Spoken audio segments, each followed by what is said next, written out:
दोस्तों, रोज़ाना कहानी में आप सभी का स्वागत है। आज की कहानी कॉलेज क्रश। दोस्तों, कहानी से पहले 2 लाइन। गिराकर बिजली दिल पर वो दामन बचा लेते हैं, नज़रों से कत्ल करके वो नज़रें ही चुरा लेते हैं। ये उन दिनों की बात है जब मैं जस्ट 1 साल की अप्रेंटिस ट्रेनिंग करके घर वापस आया था।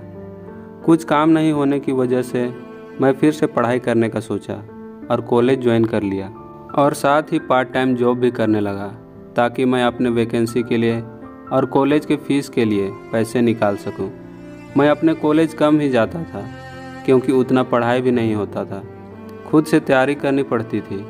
मैं ज़्यादातर अपने काम पर और नौकरी की तैयारी पर ही ध्यान देता था और कभी कभी ही कॉलेज जाता था। साल बीता और पहले साल का एग्ज़ाम फॉर्म भरने के लिए कॉलेज गया। दोस्तों के साथ मिलकर हमने फॉर्म भर दिया, पर एग्ज़ाम का कोई आइडिया नहीं था मुझे।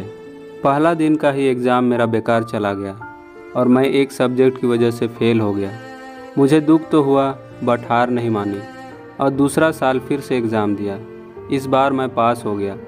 इसी बीच मेरी मुलाकात एक लड़की से हुई जो एग्ज़ाम में ठीक मेरे आगे बैठकर एग्ज़ाम दे रही थी। शुरुआत में तो बात नहीं हुई क्योंकि मुझे किसी लड़की को टोकना अच्छा नहीं लगता था। एग्ज़ाम के पहले दिन तो यूं ही बीत गए। पहला दिन का एग्ज़ाम लिखने के बाद मैंने दोस्तों से पता किया कि वह लड़की जो मेरे आगे बैठी एग्ज़ाम दे रही है किस डिपार्टमेंट से है, तो उन्होंने बताया कि वो अपने ही डिपार्टमेंट से है। मुझे लगा चलो इसी बहाने थोड़ी बहुत हेल्प हो ही जाएगी।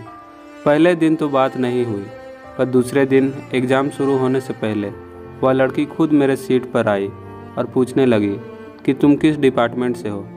मैंने भाव खाते हुए कहा तुम्हारे डिपार्टमेंट से ही हूँ।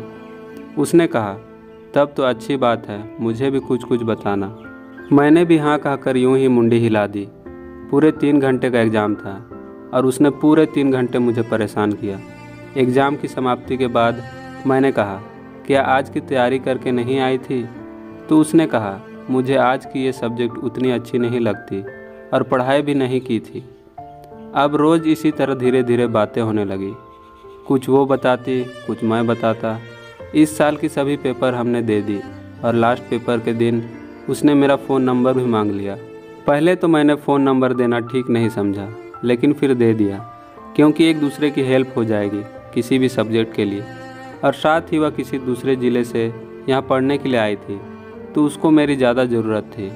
अब हम दोनों लोगों की बातें रोज़ फ़ोन पर होने लगी। समय का पता भी नहीं चला और दूसरा साल का एग्ज़ाम भी आ गया और इसी प्रकार तीसरा साल भी आ गया। इन 3 सालों में मुझे अब उसकी आदत सी हो गई और मन ही मन उसे चाहने लगा। मैंने सोचा उसे अपने प्यार का इजहार सबसे लास्ट दिन करूँगा, क्योंकि थोड़ा डर भी था कि पता नहीं उसके मन में मेरे लिए क्या है। फिर भी मैंने ठान लिया कि कुछ भी हो जाए उसे लास्ट दिन अपने दिल की बात बता दूँगा।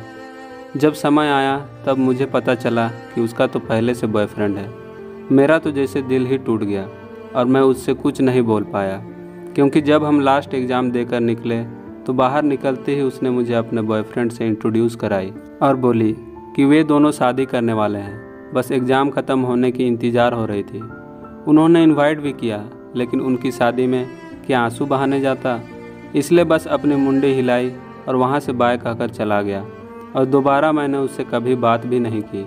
इसलिए दोस्तों, जब भी किसी से लगे कि प्यार हो गया है तो देर नहीं करनी चाहिए, नहीं तो मेरी तरह अफसोस करना पड़ेगा। आज भी कभी कभी उसकी याद आती है तो वो कॉलेज वाले दिन याद आते हैं। तो दोस्तों, आप सभी को यह कहानी कैसी लगी कमेंट ज़रूर कीजिए। अच्छी लगी तो लाइक कीजिए, दोस्तों में शेयर कीजिए और चैनल पर नए हैं तो सब्सक्राइब कीजिए।